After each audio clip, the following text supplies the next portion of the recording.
Hi hello నమస్తే welcome back to my channel. Hi అండి, మరొక వీడియోతో మళ్ళీ మీ ముందుకు వచ్చేసా. ఇవాళ ఈ వీడియో ఏమిటంటే ఎగ్తో ఒక కర్రీ చేశానండి. దీనికి ఏం పేరు పెట్టాలో నాకు తెలీదు, అందుకే పేరు చెప్పట్లేదు. కానీ చాలా సింపుల్ అండి, ఈజీగా తొందరగా అయిపోయే వంటకం అండి. చాలా ఈజీగా ఉంటుంది, మీరు కూడా కంపల్సరీ ట్రై చేయండి. టేస్ట్ అయితే చాలా బాగా వచ్చింది, మీరు కూడా ట్రై చేయండి. అలానే ఇప్పుడు ఒక 2 ఉల్లిపాయలు 3 గుడ్లు నేను తీసుకున్న ఐటమ్స్. మీరు ఇంకా ఎక్కువ తీయాలి అనుకుంటే ఎక్కువ చేసుకోవచ్చు, సేమ్ క్వాంటిటీ లెక్క చేసుకుంటే సరిపోతుంది. ఇప్పుడు ఉల్లిపాయలను మంచిగా కట్ చేసుకున్నాను. ఒక కళాయి పెట్టుకొని అందులో ఒక 2 స్పూన్ల ఆయిల్ వేసి ఆనియన్స్ని మరీ ఓవర్గా వేపేయక్కర్లేదు, నార్మల్గా వేయితే సరిపోతుంది. అప్పుడు ఒక 1/2 స్పూన్ అల్లం వెల్లుల్లి పేస్ట్ వేసుకోండి. ఆ 2 కొంచెం పచ్చివాసన పోయినంత వరకు వేపుకున్న తర్వాత, అంటే కొంచెం వేగనివ్వండి, పచ్చివాసన అనేది ఉంటుంది కదా అల్లం వెల్లుల్లి పేస్ట్లో, అందుకని కొంచెం వేగిన తర్వాత ఇందులోకి మనకి రుచికి సరిపడా ఉప్పు కూడా వేసుకోండి. అప్పుడు మనకి ఉల్లిపాయలు కొంచెం మెత్తగా మగ్గుతాయి, తొందరగా వేగినట్టు కూడా అవుతుంది. అందుకని మీ టేస్ట్కి తగ్గట్టుగా ఉప్పు వేసుకోండి. వేసుకొని కొంతసేపు వేగనిచ్చిన తర్వాత ఇప్పుడు ఇందులోకి మనం చిటికెడంత పసుపు, 2 స్పూన్లు కారం వేసుకున్నాను. ఇవేనండి, ఇంకేం వేయవసరం లేదు. గరం మసాలా, ధనియాల పొడి, జీలకర్ర పొడి ఇవేమీ అవసరం లేదు. ఒక్క ఉప్పు, కారం, పసుపు, ఈ 3 ఐటమ్స్తోనే మనకి కర్రీ అయిపోతుంది. టేస్ట్ కూడా చాలా బాగుంటుంది. నేను 2 స్పూన్లు వేసాను, మీరు కారం తినాలి అనుకుంటే ఇంకొక స్పూన్ మీరు వేసుకోండి. నాకు 2 స్పూన్ల కారం సరిపోయింది. ఇవి కూడా బాగా కలుపుకోండి. కలుపుకున్న తర్వాత ఒక్క నిమిషం వేగనిచ్చాక ఉల్లిపాయల్ని కళాయి మొత్తం సర్దుకొని ఇప్పుడు మనం తీసుకున్న 3 గుడ్లని ఒక్కొక్క గుడ్డుగా పగలగొట్టుకొని వేసుకోండి, డైరెక్ట్గా వేసేసుకోండి. నేను మిస్టేక్ ఏం చేశానంటే కళాయి చిన్న కళాయి అయిపోయింది. మీరు చేసుకునేటప్పుడు కొంచెం పెద్ద కళాయి వెడల్పుకున్న కళాయిని తీసుకుంటే మీకు కూడా చాలా బాగా వస్తుంది. అలానే నాకు కూర బాగా రాలేదని కాదు, కూర అయితే చాలా బాగా వచ్చింది.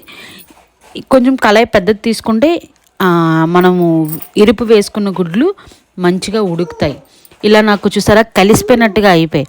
అలా కాకుండా మంచిగా 3 వైపులా వేసుకుంటే ఒక ఆమ్లెట్లా వస్తుంది గుడ్డు, చాలా పర్ఫెక్ట్గా చాలా బాగుంటుంది. అలా వేసుకున్న తర్వాత కదపకుండా మూత పెట్టేసుకోండి. ఒక 2 నిమిషాలు మూత పెట్టుకుంటే అడుగున బాయిల్ అవుతుంది, పైకి బాయిల్ అవ్వదు. అప్పుడు మీరు ఏం చేస్తారంటే గరిటెతో 3 గుడ్లని హాఫ్గా కట్ చేసుకొని మళ్ళీ దాన్ని తిరగబెట్టుకోండి. ఇప్పుడు చూసారు కదా నేను ఎలా తిరగబెడుతున్నానో, అలా తిరగబెట్టుకుంటే మీకు కూడా ఇప్పుడు నేను తప్పు చేశాను కాబట్టి నాకు ఎలా వచ్చింది.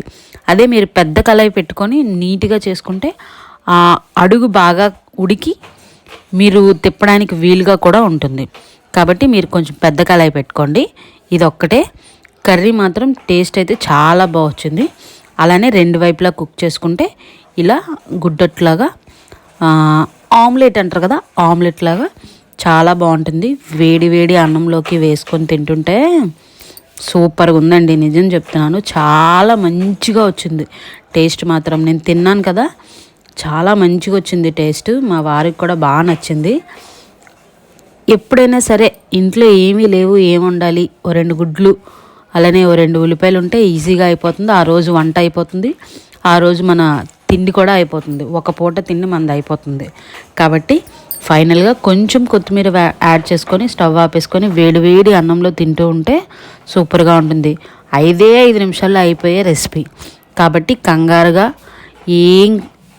ఏం కంగారు లేకుండా నిదానంగా చేసుకుంటే మీరు 10 గంటలకు స్టార్ట్ చేసినా సరే 2 నిమిషాల్లో వంట అయిపోద్ది, చక్కగా భోజనం కూడా చేసేయచ్చు.